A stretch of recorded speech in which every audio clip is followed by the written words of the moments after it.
Dito kasi paulit-ulit na lang tayo, pero mga kababayan ko, konting tiis na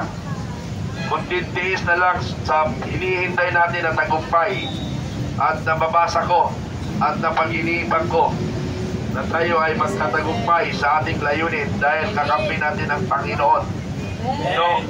Amen.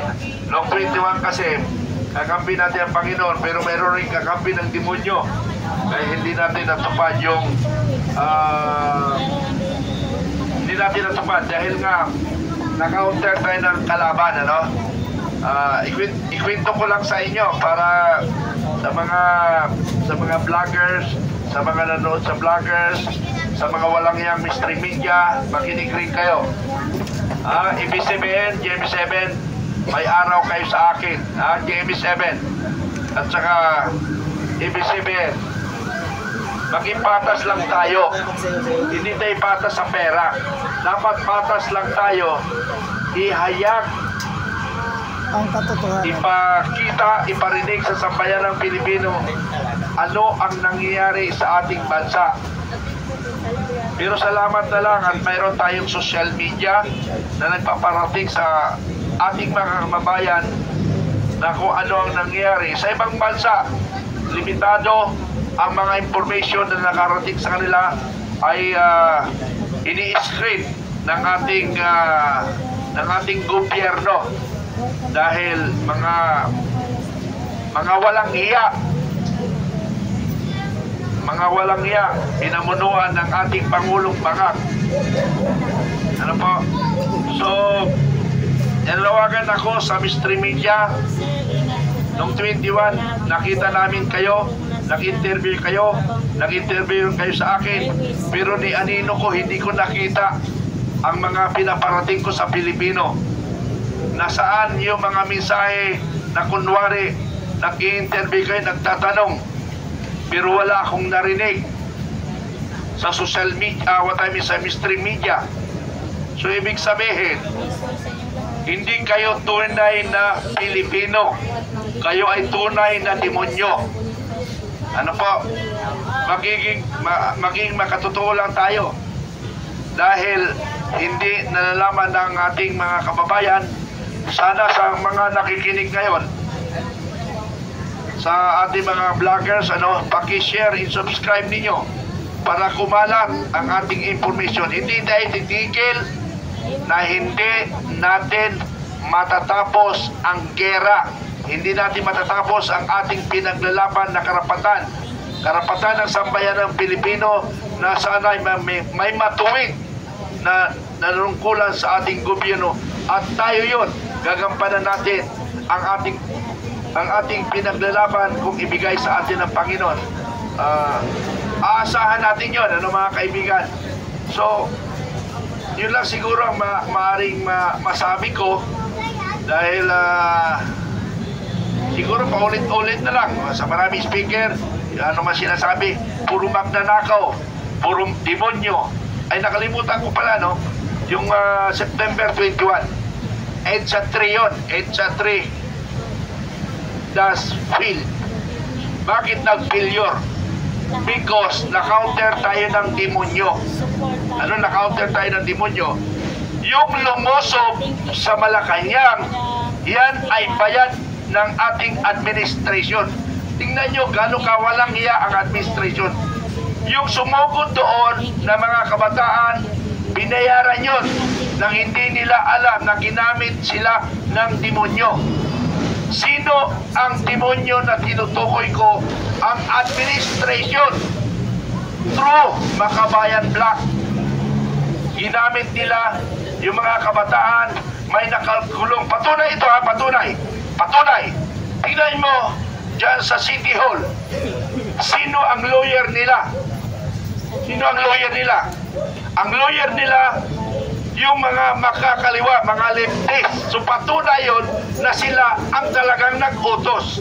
Tapos narinig ko sila na nanawagan, kayo mga kapulisan, wala kayo sinusunod na batas, tarantado.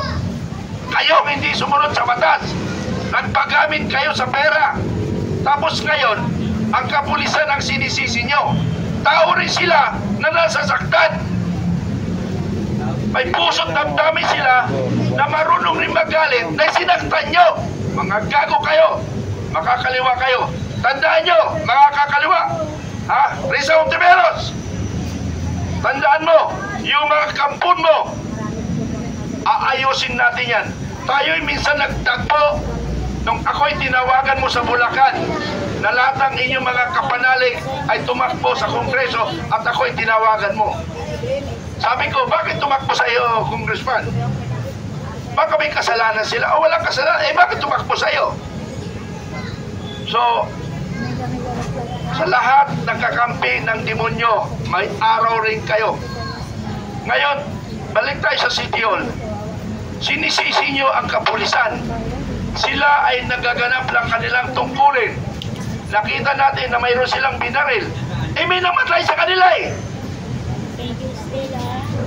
Pero alam ko mga demonyo, mayroon tinatawag tayong sacrifice. Ano yung sacrifice? Kasamaan nila, patayin nila. Tandaan nyo ha, ulitin ko, kasamaan nila, papatayin nila, para mayroon silang sisihin. Tama ba?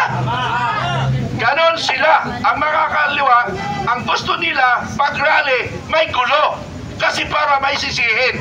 Walang rally na naging successful na tahimik. Gusto nila magulo para mayroong sisisihin. At ang kapulisan ang lilitaw na mga masasama. Pero kayo ang masasama, mga makakaliwa. Kung sino man kayo, yung mga abogado dyan na nagsasalita na ipinagtatanggol nila ang kabataan, isa ka na sa demonyo o demonya. Ha? Salita ka na salita dyan. May ginagamit ka pang batas sa batas. Pero kayo, gago kayo, hindi kayo sumunod-sunod sa batas. Ha? Ulitin ko, yung ginawa sa Malacanang ay kagagawa ng administration yun.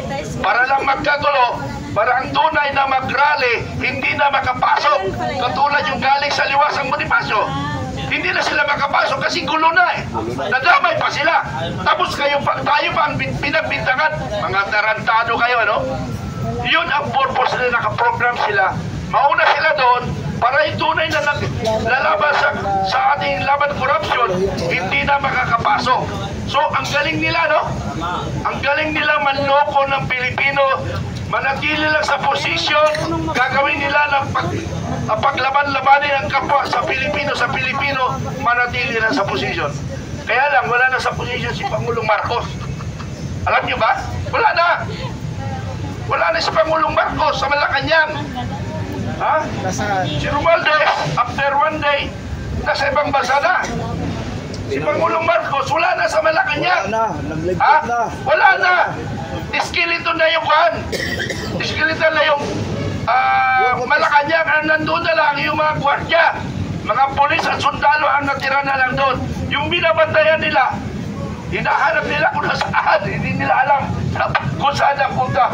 Ikaw, Profesor, saan sa palagay mo pumunta? Sa Hawaii, Ilocos. Hawaii, Ilocos? Ha? Baka Hawaii, baka Hawaii na naman yan. Baka Hawaii. Oo, di ba yung tatay niya? Yung Yung tatay niya, sabi nung Amerikano, Pangulo, Tinakwil na sila ron. So sabi, bring me in Hawaii. Eh pagka hindi nila Amerikano, Hawaii, ayun, dinala sa Hawaii. Hindi na Hawaii, Ilocos Norte, napunta sa Hawaii. Ganun din ang mangyari kay Bangat, kay Marcos Jr. Ando na sila sa Hawaii, Ilocos. Nagpapaprotekta sila sa kanilang kababayan. Natakot na. Kasi baka kutay-kutayin sila ng mga taong bayan. Ha? So yun lang mga kaibigan. Nangyari September 21, sana napalitan ng administrasyon.